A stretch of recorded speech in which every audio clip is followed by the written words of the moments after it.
Can you hear me talking? Well, for those of you who stuck around through the break, we always lose a certain number of people while we restart. So, for this upcoming round, we have on the, I don't know which is which. Yeah, I actually just told him that. We're not sure which one's sitting where, but we have a white-green Which one is which? Player names. Who's who? Okay. Okay, so on the left we have Chad Miller. What's Chad playing? He's playing a Junk Reanimator. Okay. It looks like the list is 2 of Griselbrand, 4 of that Angel of Serenity, 2 Armada Wurms, 3 Thragtusks, 3 Lotleth Trolls, 3 so he's playing Lotleth Troll, so he's playing that as a discard outlet. That's pretty interesting. Yeah. And then what's, and he's playing against Sam Kisko. Is that correct? No. That's name's the wrong. right here, Michael Manley. Oh, he credited someone else with his construction of his deck, so that's always cool. I made that mistake as well, so... Have they started the round clock yet? No, they haven't. No, they have not. So, we are live. We should be on time with the actual round clock. And what did you say he's playing? Green-White Humans? Yes. Green-White Humans. So, we're seeing another Humans deck here. This one is playing Anjani. Najani.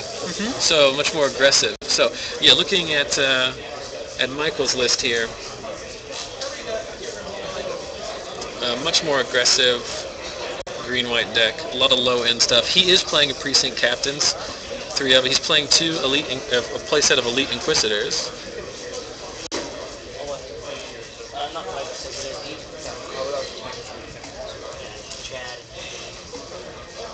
Do you guys need a wave, or are you just going whenever? Well, they haven't started the actual clock yet. Okay, so when the clock starts? Yeah.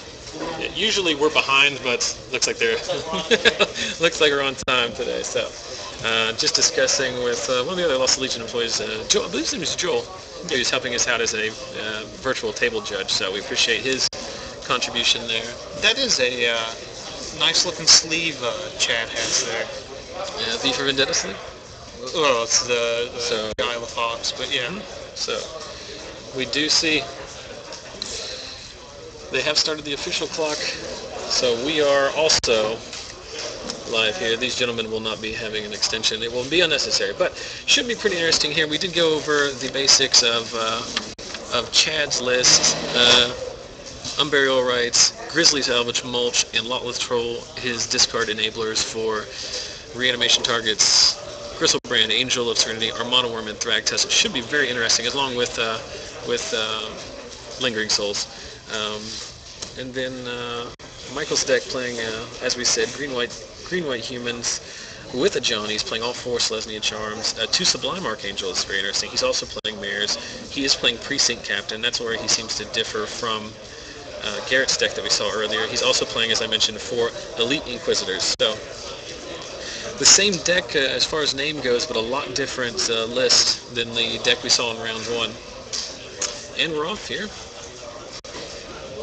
Neither one has a turn 1 play. Just yeah, I don't. Looking at his list, I'm not sure there's a turn 1 play in Chad's deck, but. Oh no, he has some mana dorks here. 3 Pilgrims. Oh, he's playing 3 Pilgrims Elves. for Arbor Elves. So, I guess both of them are going to have a considerably worse start by missing that 1 drop. So.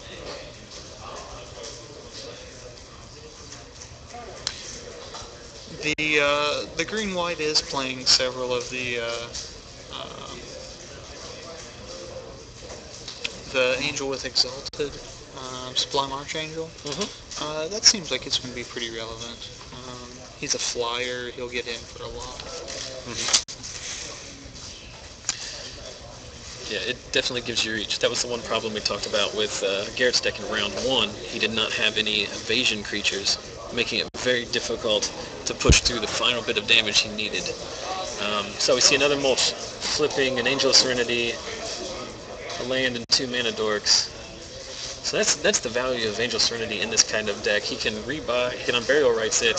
Not only can he bounce his opponent's board, but he can also rebuy some of his value creatures, or some of his mana creatures that got subsequently milled from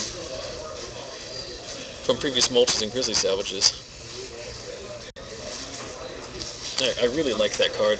Also, the rest of the world really likes that card, as it went from a $12 pre-order to a $25 or $30 card. So I'm still not a fan, but that doesn't mean it's bad. Because as we all know, Brett doesn't know what he's talking about. So, as we see Silverblade Paladin come down for Michael, pairing with his Elite Inquisitor.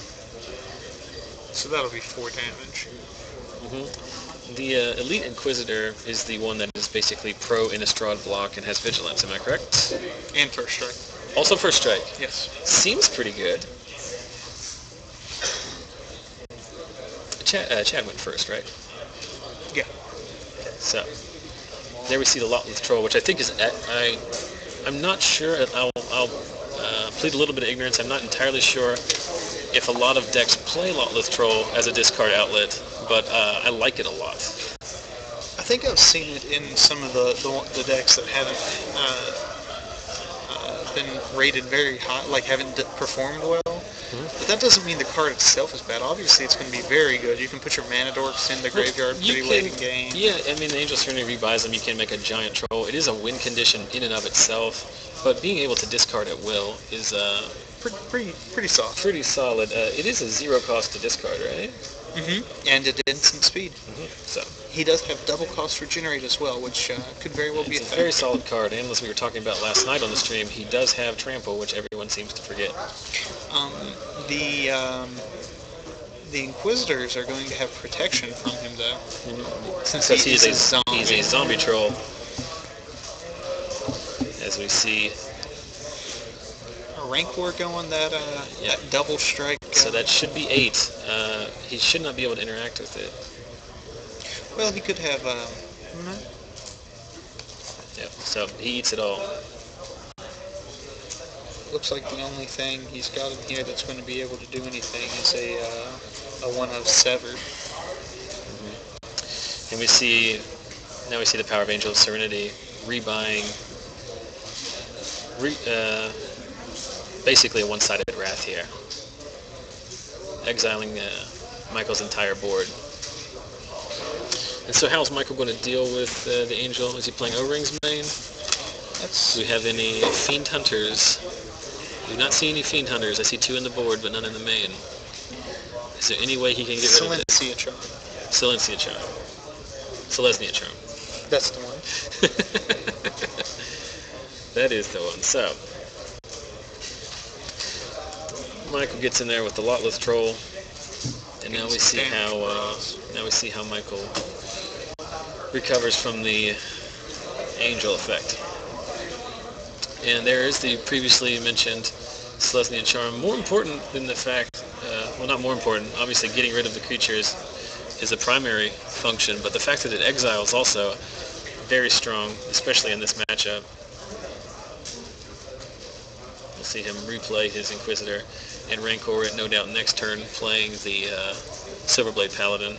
And that's lethal if he cannot generate some kind of chump blocker, if he doesn't have the Sever or Lingering Souls tokens, or... he has Thragtusk, right? So basically it's Thragtusk or Lingering Souls here. Or Sever. Well, he played a land, so... Oh, he's Unburial Rites. In all of my haste, I neglected to realize that there was a Griselbrand in the graveyard.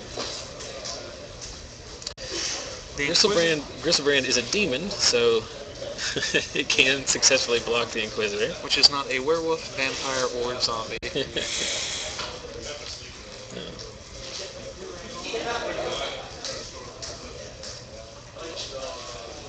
So, Michael being on the draw here is not insignificant. He's basically 1 turn slow of beating that Angel effect, so... Not to rule him out, he's playing for Selesnya Charm. Why do we struggle with that word so much? Maybe because it's a made-up word, it's not an actual word? Also Southern West Virginia. Yeah, also we are from West Virginia. We struggle with English words, let alone made-up wizard fighting words. So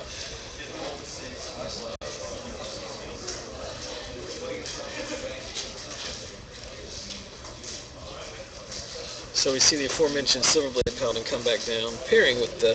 You know, that will actually trade with the Griselbrand. That is a good point.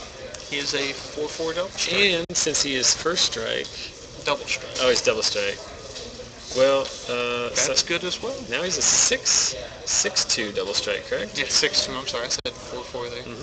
So One more, and Chad, he just straight Chad kills has him. to block here. He cannot gain any. He cannot draw any cards, I don't think. No, in the backswing will get some damage through, even though the lifelink is happening.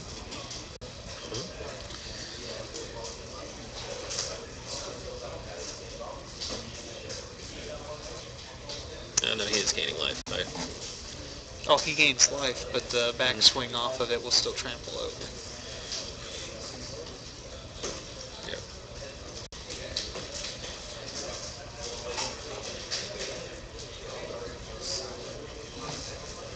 So how does that work here? I think they're having a discussion here with the de facto judge at the table.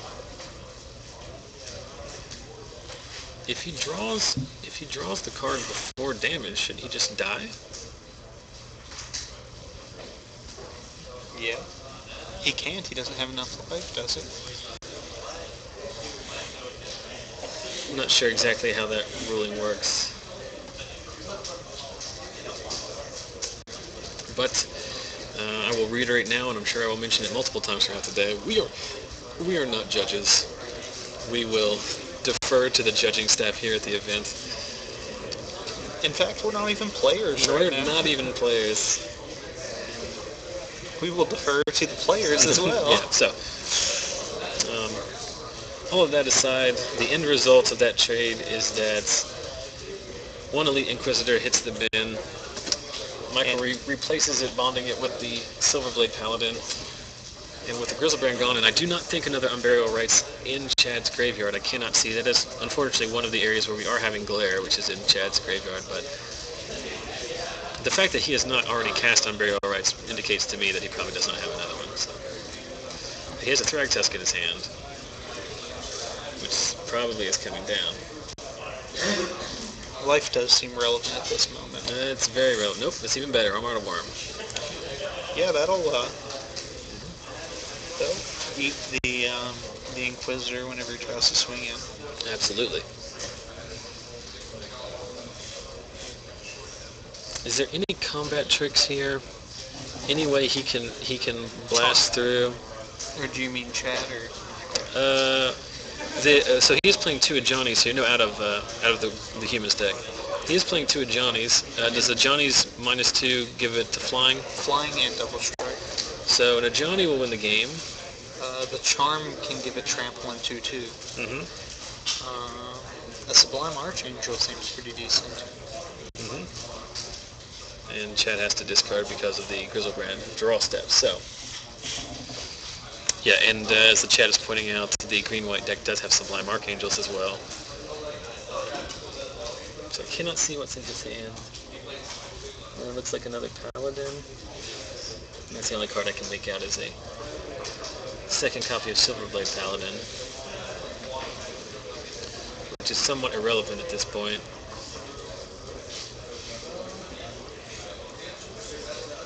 Double strike seems Yeah, the Rancor is also a factor here. It will give it trample, so. We do know he has at least 2 in hand. There are 2 Rancors in his hand. I think he's trying to figure out, much like we are, what the best line is with those Rancors.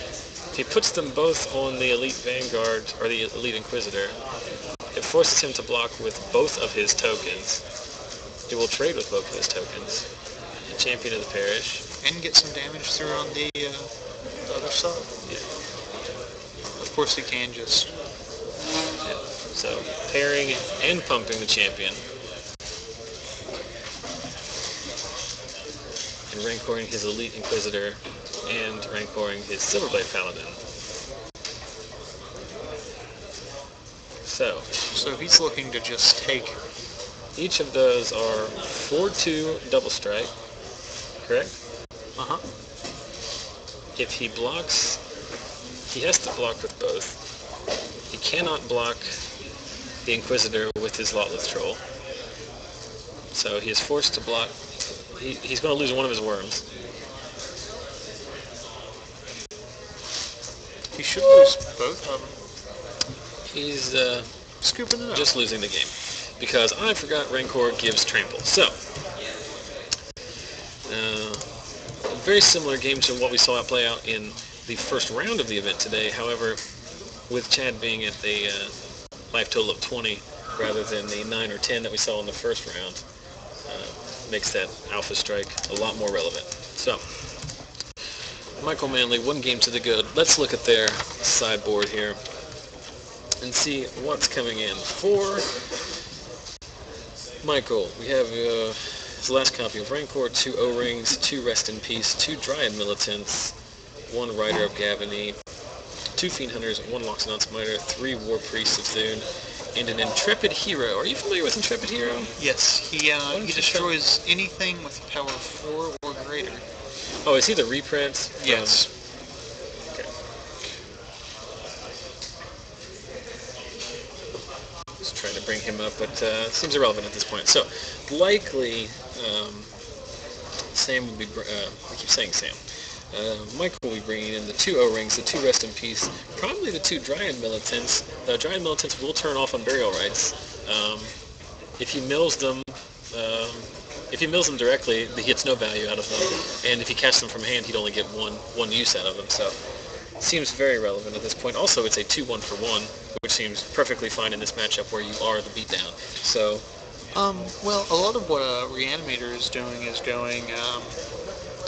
ramp after game 1, because so many people are running sideboards like Rest in Peace and Dryad Militant. Well, I think you almost have to bring them in, because if I think you could potentially level yourself there, thinking that they're going to switch out game plans. It doesn't look like Chad is running that particular route. Yeah, Chad does not have what Brent's talking about. Some of the, I don't know about the current builds, but the old Fright deck previous to the rotation did have that plan B where they go to more Huntmasters, Strangleroot Geists, just big green creatures out of the sideboard to give themselves a plan B against Graveyard Hate. Out of Chad's sideboard, we see 2 Angels of Glory Rise, a Sever the Bloodline. Sever will likely come in. 2 Liliana of the Veil. Imagine those would come in too. 3 Centaur Healers, 2 Golgari Charm, 3 Duress, which don't seem to be relevant, and 2 Deathrite Shaman, which I imagine are for the mirror. So it looks like he'll probably bring in Charms, Centaur Healers, Sever, and Lilianas. That's a decent chunk. Some combination of those cards. Obviously, gain some life, stem the tide, get some creatures down. The fact that he's playing so many mana dorks, he can play that Centaur Healer on turn 2. It's a pretty powerful play. Gaining 3 life, effectively fogging 1 attack. And there are going to be some board states where Michael's not going to have a creature that can profitably attack through the 3/3. So, I've got a question for you, Zach. Let's hear it. So he's got 3 of Duress on the sideboard. Do you prefer Duress or Appetite for Brains? Yeah, it's a very interesting question. We saw Appetite of Brains out of the control decks last night at FNM. It depends on what you're trying to get. Duress is a more, I think in this case, as the more control-ish deck, as a slower deck, I think Duress is probably better. Basically, the reason people are playing Appetite for Brains is the fact that it gets...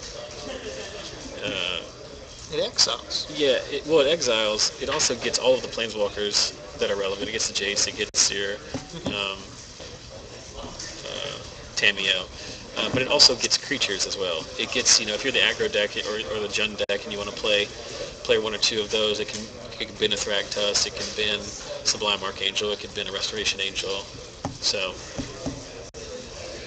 I think it just depends on what deck you are and what cards you're trying to beat. Both of them obviously have a lot of power to them. It's interesting how Appetite for Brains did not see any play, or rarely saw any play prior to rotation, and now it's seeing at least a non-zero amount of play. Yeah.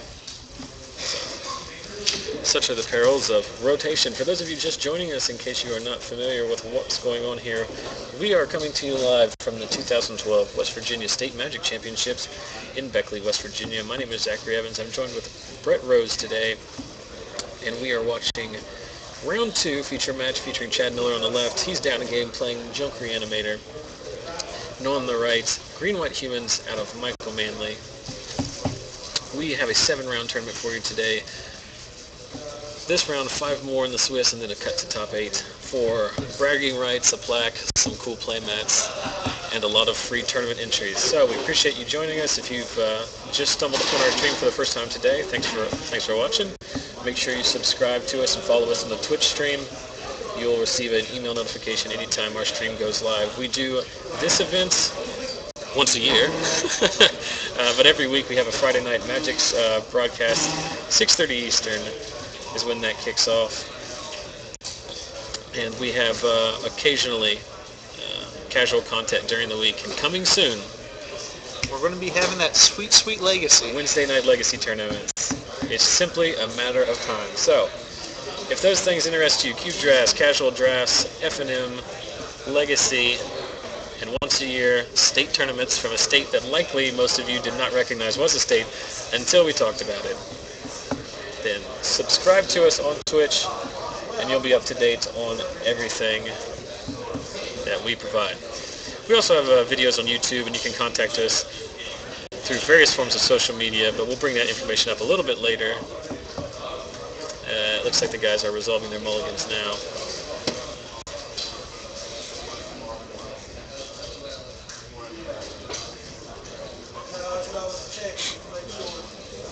Seems to be a lot of support in the chat for the impending Legacy stream. Well, they're expecting the Goblin Gods. Yeah. We have a nation that's been sadly lacking in Goblin Guide triggers for many years. Well, earlier today, if you were watching our before the game stream, before we fired off, we were off camera killing time by playing some Legacy. So one thing, this is interesting. On turn 1, Michael played a Plains and then deliberated doing something. He was going to play something, and then he decided not to. Clearly, it's not a champion of the Parish, but what could he have been thinking about playing that he did not play? Triad-Militant, maybe?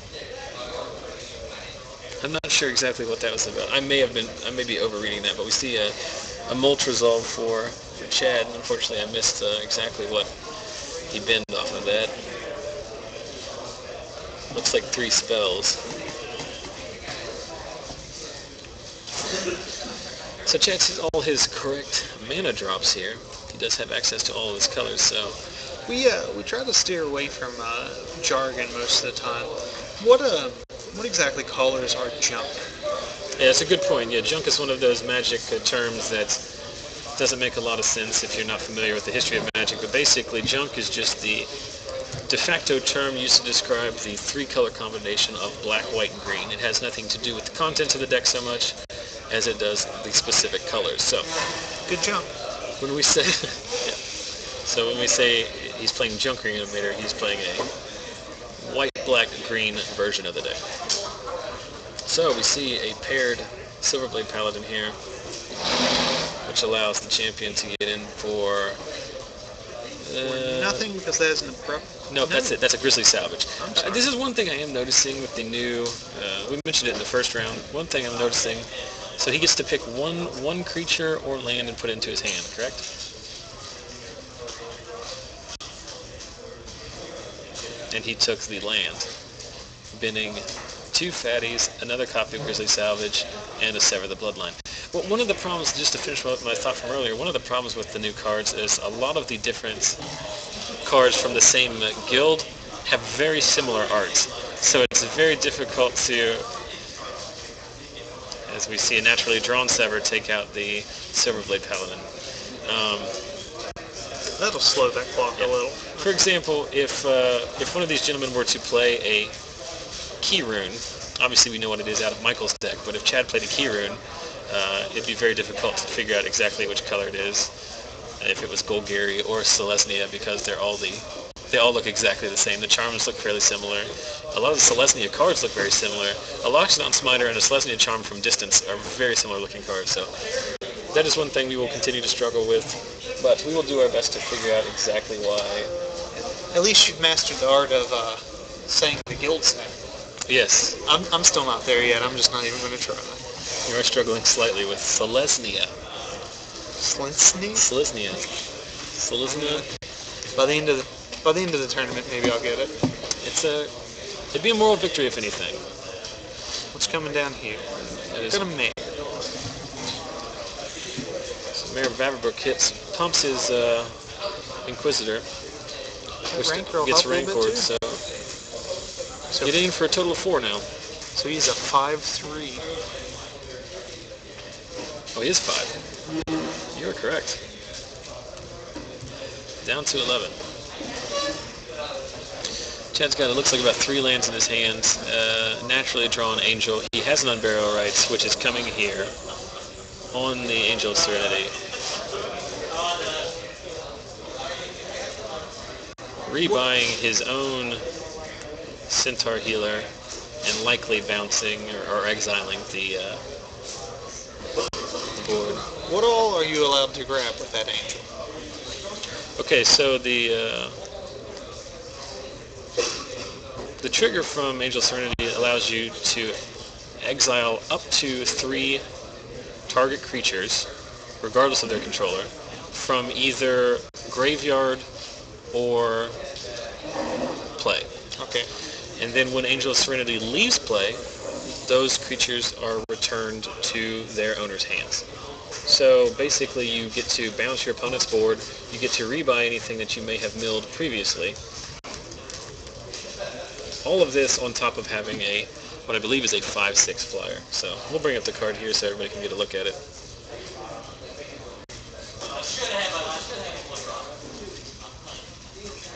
So it's a very powerful effect.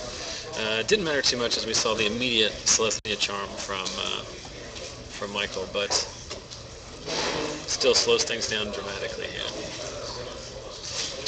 Mulch resolving for Chad. Reveals 2 lands, A Mulch. another Mulch, and an Avacyn's Pilgrim. Not really what you want to see.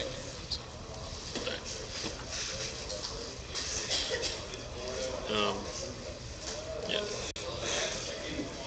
I have to give a lot of credit to Joel over there. He's keeping the graveyard nice and laid out for us. Yeah. It's very nice. This is one of the nice functions of having so many Lost Legion staff here today. While we only have 2 actual judges, we have a fair number of employees and volunteers who are helping run this event. We'll be having some pictures of the event on Facebook after the fact. We'll also give you information on our Facebook page, but very nice facility for the event today. Good turnout, well-run event. And then we see Sublime Archangel, which is going to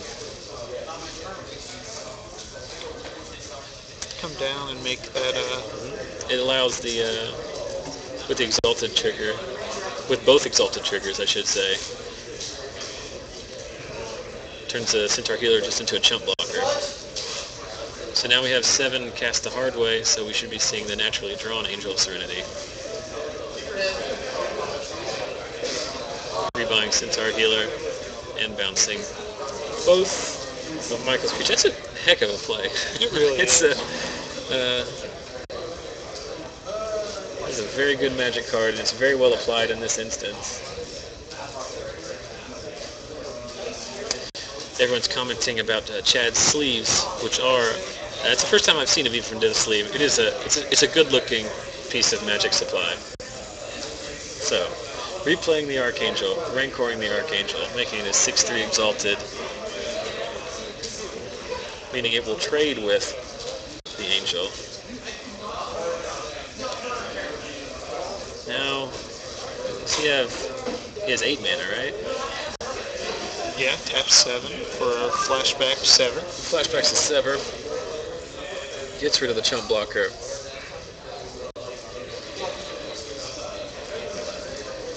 Pounds in with his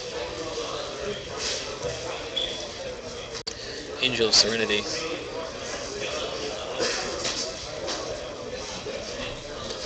Recasting the Centaur Healer from earlier. Brought him back up to 14 life, which I missed. And then we see yet another Azorius Charm, Selesnya Charm. I will admit, with my relatively inexperience with some of the, I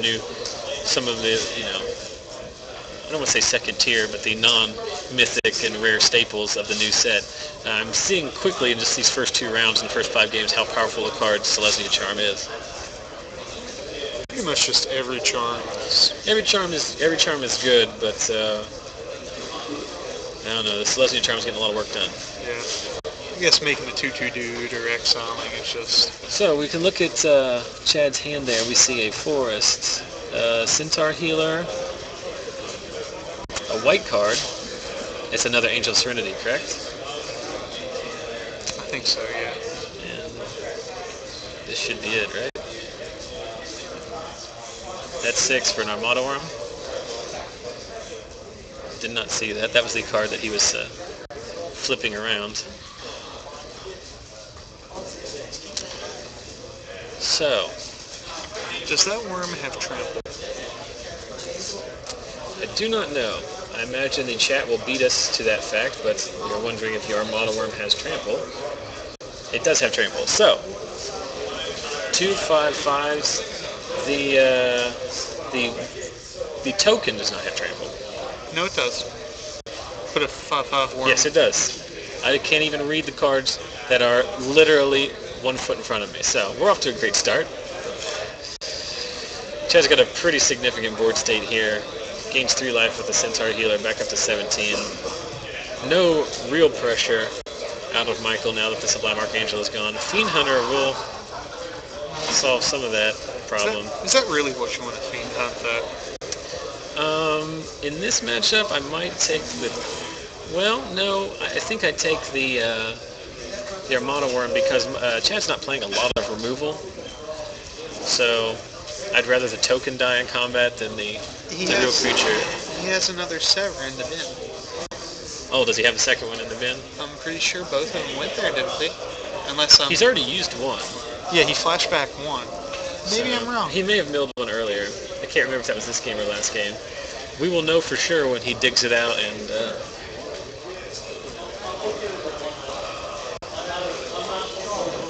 So... We're nearing the 20-minute mark here. Mm-hmm.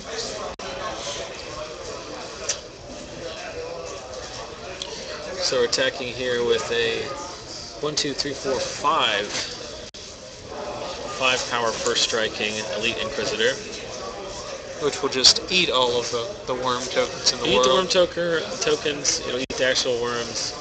Forces Chad to chump out with his Centaur Healer, which he has got back twice now with his Angel of Serenity, so gaining a total of 9 life off that one card. Those are in his sideboard, correct? Yes, he does have 3 Centaur Healers in the sideboard for this matchup. Or any aggro matchup, I should say. And he had 3 Thragtusk main board, so he actually has quite a large area for life gain in there. There's Deathrite Shaman. It's another one? Is that the third? Because, yeah, there's 2 stacked in the Exile Zone. Yeah. So that is the 3rd Angel of Serenity. He has naturally drawn 2 of them. That's just a devastating variance there. It is... Can only get in with 1 worm, but...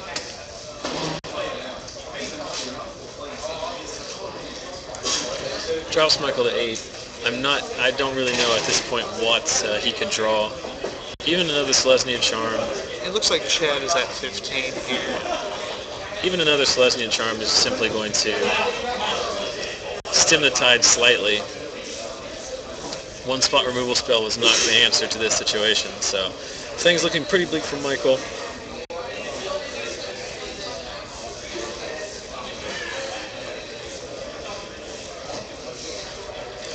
And he saw the writing on the wall. And we move to game 3. Michael being on the play will be a significant advantage for him. See if he can dial himself up a turn 1 champion. And while we move on to game 3 here, we will briefly, as we talked earlier, if you want to get in touch with us, or you want to watch any of our other content, simply follow our Zaxxel's Magic streams at any of the following social media outlets. Like I said earlier, everything we have ever recorded for the last 7 weeks, including the event that we are filming today, will go live on YouTube, probably after the weekend.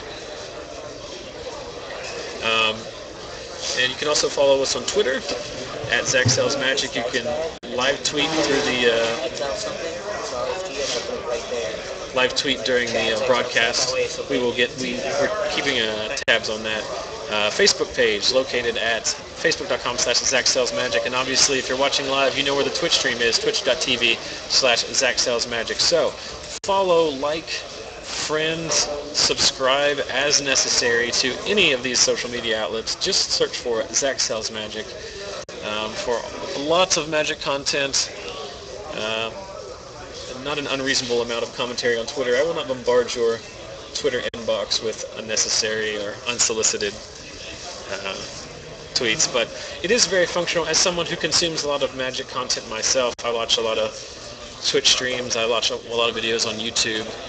I know it's very handy for me to subscribe to YouTube channels and to follow people on Twitch, so you can get an email notification anytime new content is available or the stream goes live. So we definitely recommend everyone do that.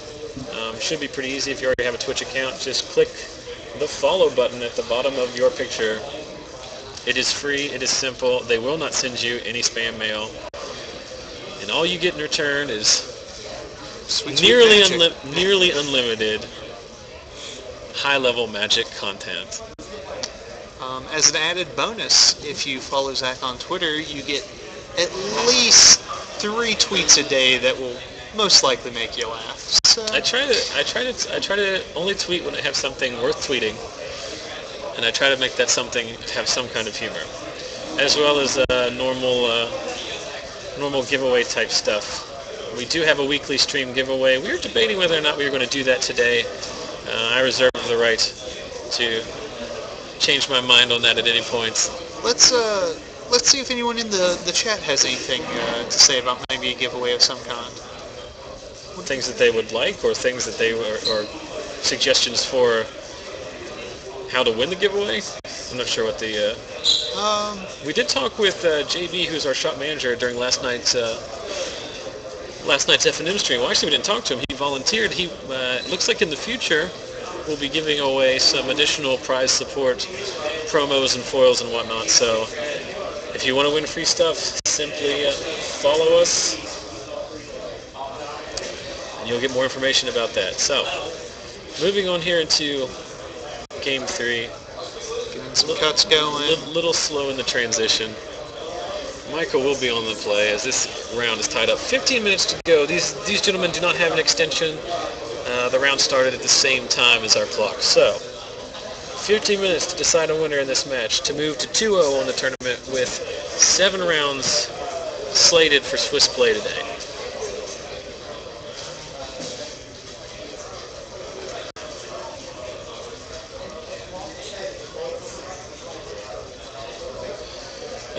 We're getting some questions in the chat as we see Michael resolve his mulligan down to 6. Get some questions in the chat about what software we use for streaming.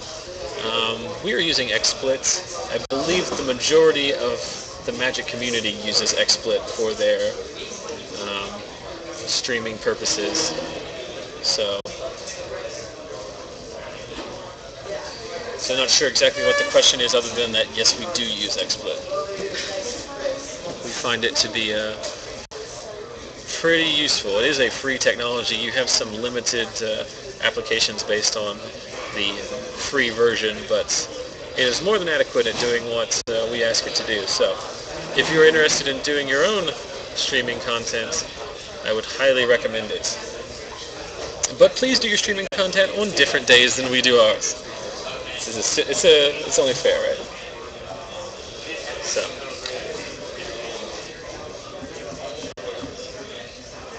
I'm desperately hoping that time does not become an issue in this game. What is the art from that Hydra, or is it just cool art? You mean what is the card? Yes. That might be an interesting question for the chat, if anyone knows what Magic card art Michael has on his playmats, or if that is a unique piece of art just for the playmat. I know that Chad's is an Overgrown Tomb from the new set, right? Yes. It is overgrown, and it appears to be a tomb. Did they produce... I think they produced... we're getting a question from someone in the chat about why the player on the right looked at his hand and then shuffled again. He was resolving a mulligan. one of the basic rules of Magic is that if you do not like your opening hand, you can always ship it back and draw a new hand, one card less each time you want to do that. So he didn't like his 7, mulled down to 6, found a keeper. As we see him miss his 1-drop, but he does land his 2-drop, Knight of Glory, which the Pro Black should have some relevance in it. Is that a main deck card, or did he bring that in? That's a main deck card. Yes. I mean, it's good in of itself, so. Centaur Healer out of Chad, which will trade with the Knight.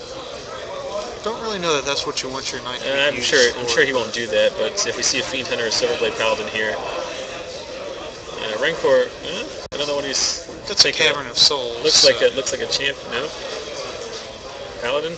He's had turn 3 Paladin every game. The best thing he can do on 3. So now we're getting in with a 3/2 double strike, right? No, 3/2 double striking. Knight of Glory.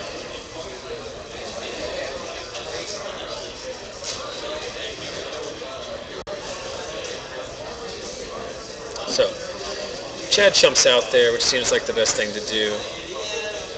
Or what happened here? Do you know what happened? I'm not sure. It seems like they just arbitrarily traded. I guess maybe he didn't pair him. That doesn't seem right. But maybe he has something in hand that's that much better. we might try to get clarification after that. Yeah, I guess if he has a Sublime Archangel in his hand, he would not want to pair. But that may be something we need to ask people to clearly associate pairing.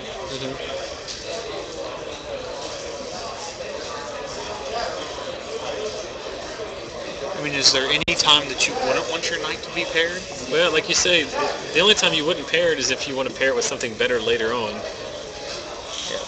I think the only logical situation here is that he's holding a Sublime Archangel and wants to slam that down. Make Chad Miller fall into his trap here. So Chad does not have another land in his hand, and he missed on his Mulch, didn't he? Yeah. So Seems like he really just left himself open here. That's just not good.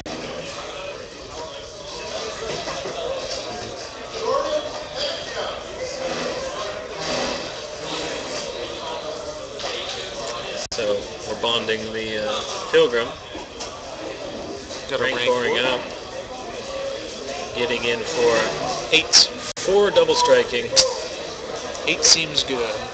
down to 13. So we see Grisly Salvage resolve, likely digging for his land. We see a Vault, an Angel, Overgrown Tomb, Unburial Rites, and another land. That's likely the best thing that could have happened, correct? Unburial Rites and the Angel. Yeah. There's So- just... Pretty saucy Grisly Salvage out of Chad.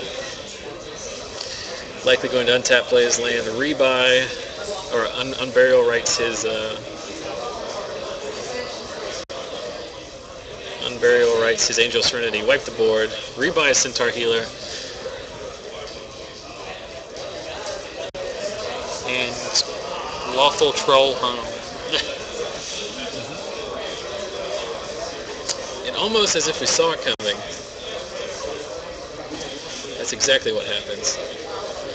Exiling both of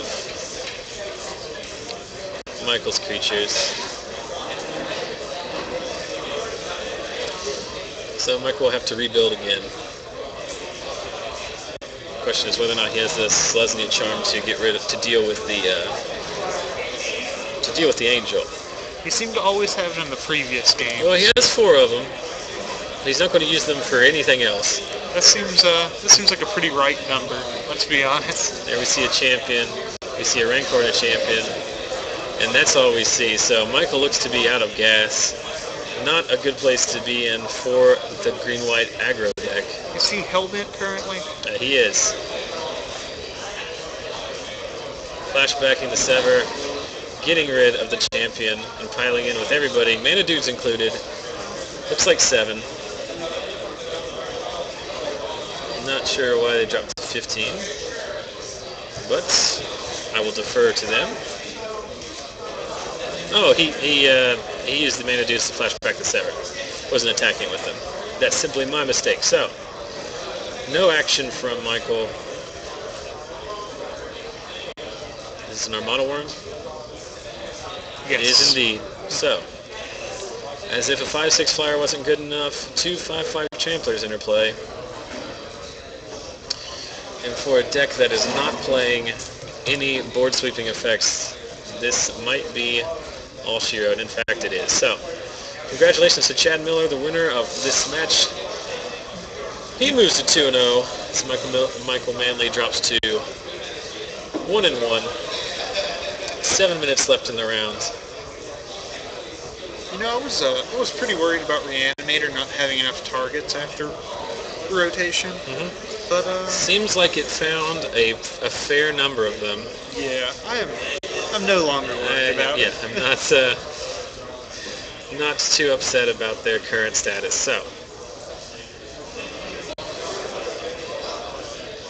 let's move back to the studio. My name is Zachary Evans. I'm joined by Brett Rose. We are here at the 2012 West Virginia State Magic Championship. So, we've seen 2 rounds so far. We have seen 3 different green-white decks. As I mentioned earlier in the broadcast, there are a lot of green-white decks in the room today. We just saw a very interesting Reanimator deck. There are also a fair number of Reanimator decks today. Walking around a little bit after round 1 while we were taking a break, saw a fair number of Bonfire decks, actually. Really? 2 of the 3 decks that went to time in the last round were Bonfire decks, Jund-based, just good stuff decks. Thragtusk, Bonfires, Mizium Mortars, half control, half mid-range, good quality creatures. So that's what the metagame appears to be. We have seen a lot of aggro decks on the camera today, but other than zombies, there are not a lot of strictly aggro decks in the room. It seems like the format is a little bit slower than years past. It seems like there's a lot of mid-range decks in the room today. So, we got 5 minutes left in the round. Brett, anything you want to discuss? Anything out of the chat? I'm pretty disappointed that I didn't see a Johnny doing any work. What was that? A Johnny? Yeah, Brett mentioned Michael did have a Johnny in his deck. Unfortunately, we did not see either copy of it. He has Rest in Peace and Dried Millet in the sideboard. Unfortunately, did not see either of those either. So, sideboard card is only good if you draw it. It's just the way Magic works. We are under 5 minutes for this round. We're going to take a quick break. Again, for those of you watching, please follow us on Twitch and Twitter. If you have anything you'd like to share with us during the round, we do have the Twitter stream and we are watching the Twitch chat. So feel free to comment. If anything technologically is not working out, if you can't see things or the audio is out or things like that, please let us know. But again, thanks for watching. Stick around. We'll be back in about 5 to 10 minutes for the start of round 3.